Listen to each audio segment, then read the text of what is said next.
action. Hey YouTube, this is Lisa, otherwise known as 1969 RB Mustang Boss. And this is my very first YouTube video where I'm actually recording myself. Anyway, my daughter Hannah, say hello Hannah. Hi. Is helping me do all this. She's my director, producer, whatever. Anyway, I got tagged, and I got tagged a couple of times.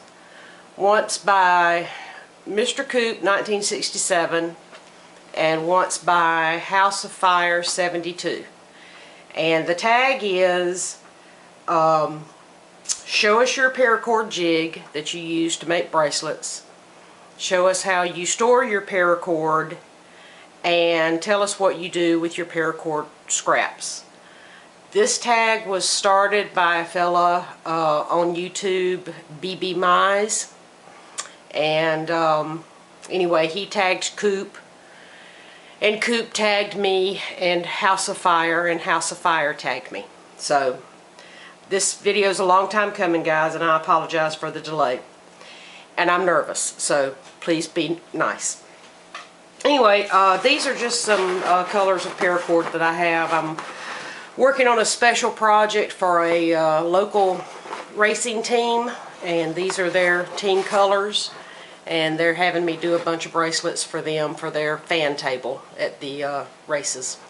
So I'm working on that right now.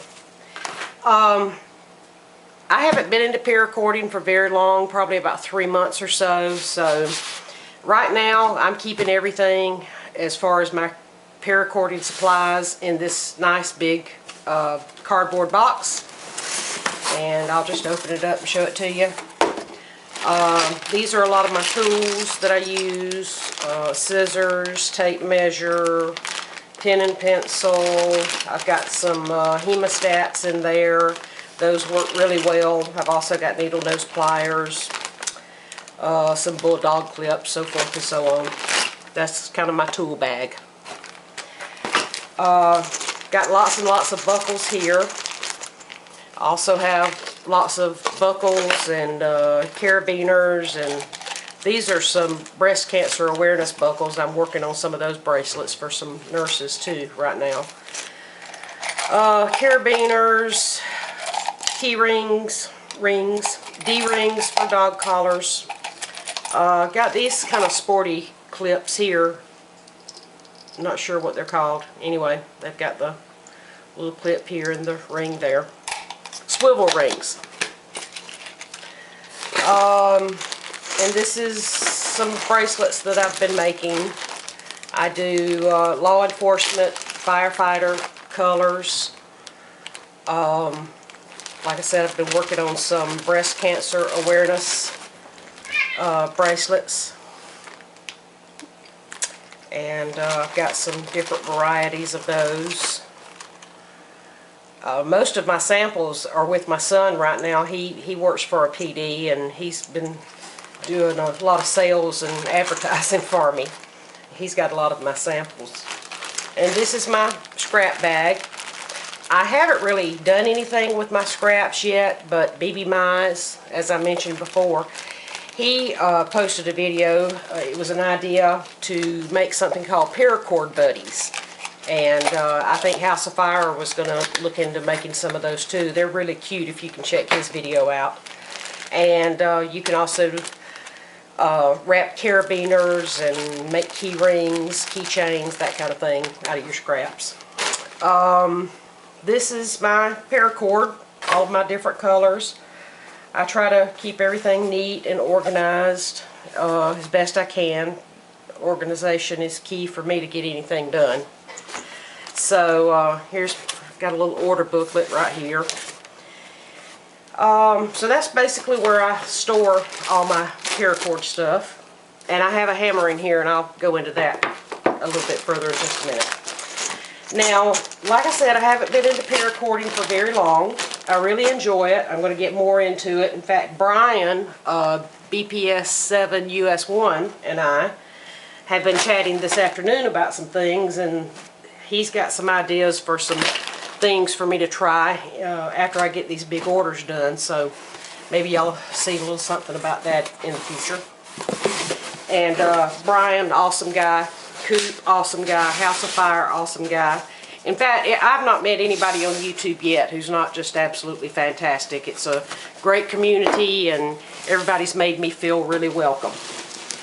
Now, Coop has promised me that y'all will not laugh at my paracord jig. But I will. Anyway, I'm saving my pennies. I'm going to get a jig, or either my husband's going to build me one. But right now, what I'm using is this old cutting board. This thing is ancient. I've probably had it 20, 25 years. My parents gave it to me for Christmas one year. It's heavy as lead. It's got cracks in it, so therefore I'm not able to use it as a cutting board anymore. This cutting board has served, I do lots and lots of different kinds of crafts, and this thing has served, you can see the cuts and scratches all over it.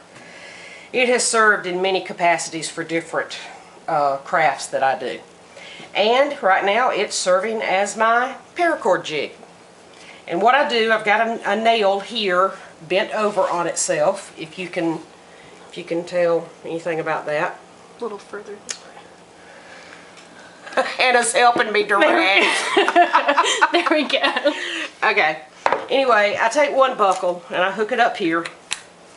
And don't try this at home, and here's my disclaimer right here. This is what I use. I don't recommend anybody else doing it because, yes, it could be dangerous. It's not dangerous in my household because I don't have small children. But this is a needle. And it's a big, huge, hefty needle. And I use it instead of a nail or a hook. And I've got measurements down here on my paracord jig. And I just take this needle, and it works really well because there's no head on it like there would be for a nail. And I just slit the other end of my other end of the bracelet there, and I'm able to work. And I don't leave it put together. I always take it apart. Like I said, I don't have any small children in my home. Got animals, but like I said, I take it all apart before I stop working and everything, so it's not a danger to anyone, but I don't recommend using this method. Anyway, I just pound it in, and it works. And I'm able to stretch it out and make my bracelets or my lanyards or whatever, so that's my jig. And hopefully one day I'll be swimming with the big boys and have a sure enough paracord jig one day. But anyway, thanks a lot for the tags, guys. Mr. Coop and House of Fire, Sean. I appreciate y'all being patient and encouraging, and it's taken a lot for them to get me on video. But anyway, it's done, and this is my jig, and I showed you where I stored my paracord and the ideas that I have to do with my paracord scraps. Okay, hope you liked the video. Hit like, subscribe, leave your questions and comments below, and I appreciate it. Bye.